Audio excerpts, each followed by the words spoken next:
ndili ndi Bishop Edwin Tera Christian Pentecostal Church. Takulandirani ku program yathu. Tathokoza zikomo kwambiri. Ndafuna kucheza nanu polingalira kuti kupatula ntchito zimene anagwira John Chilembwe, iyeyo anali m'busa.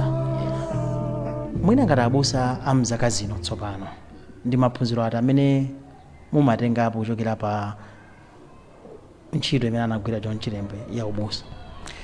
Ntchito imene anagwira John Chilembwe ya ubusa kwa ifeyo abusa ngati anyengo zino, chimene tingaphunzirepo kwa ine ndikuona ngati kuti ndikutengapo mbali pa zochitika zimene zikuchitika mu dziko mmene tikukhala, posatengera kuti ndife ampingo wanji, koma nzika za muno Malawi pamafunika kuti nafenso titengepo mbali kutsogolera zinthu kuti zikachitike monga mmene Mulungu akufunira.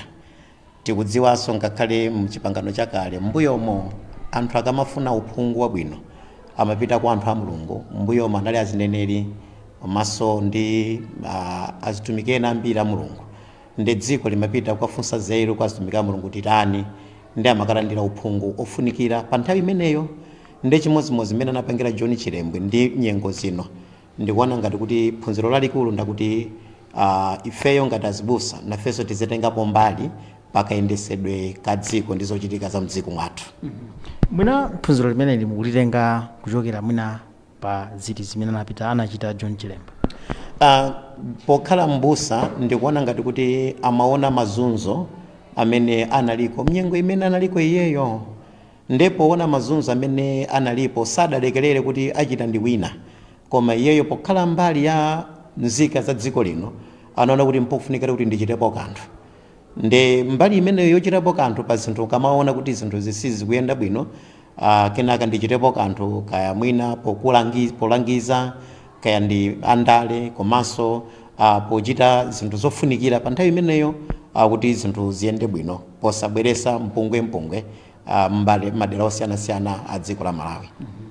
Tangu tipatsane mwina chithunzithunzi kapena kuti langizo limene mungapereke kwa atsogoleri anzanu amipingo pakadali pano pa nkhani yofuna kuti adzilangiza anthu komanso kuthandizira anthu potengera ndithu phunziro limene mufotokoza limene anachita John Chilembwe.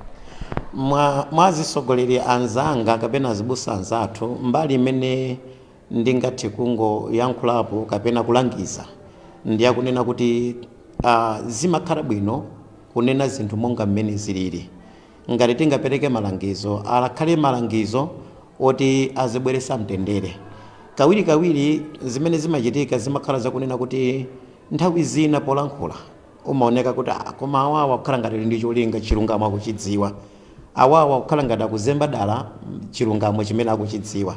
Ndi langizo labwino kwa andale ndikuti chiyembekezo chawo nchakuti ampingo ndi amene azilangiza kuti apapa palakwika apapa pakhozedwa.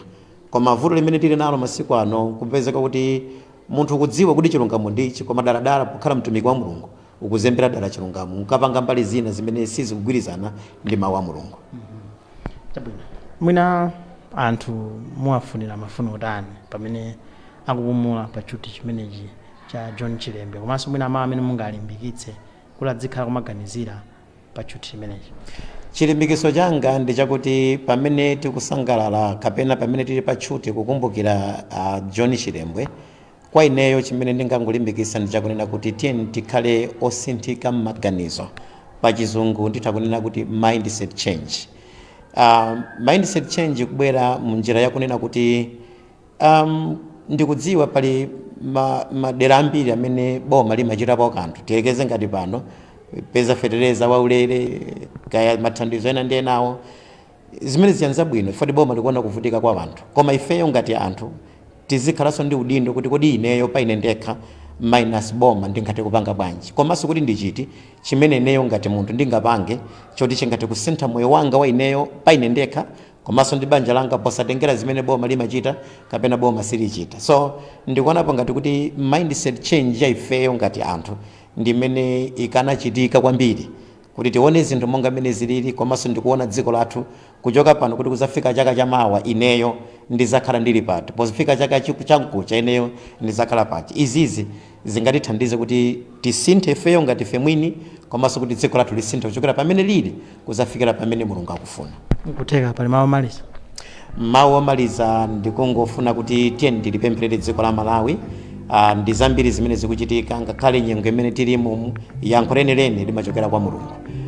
Pa 2 chapter 7 verse 13 ndi 14 mawu Mulungu amanena kuti ineyo Mulungu ndikatumiza mliri pa dziko, komanso ndikatseka mvula kuti isabwere, anthu anga otchedwa ndi dzina langa akapemphera nakafunafuna nkhope yanga, ine ndidzachiritsa dziko lawo.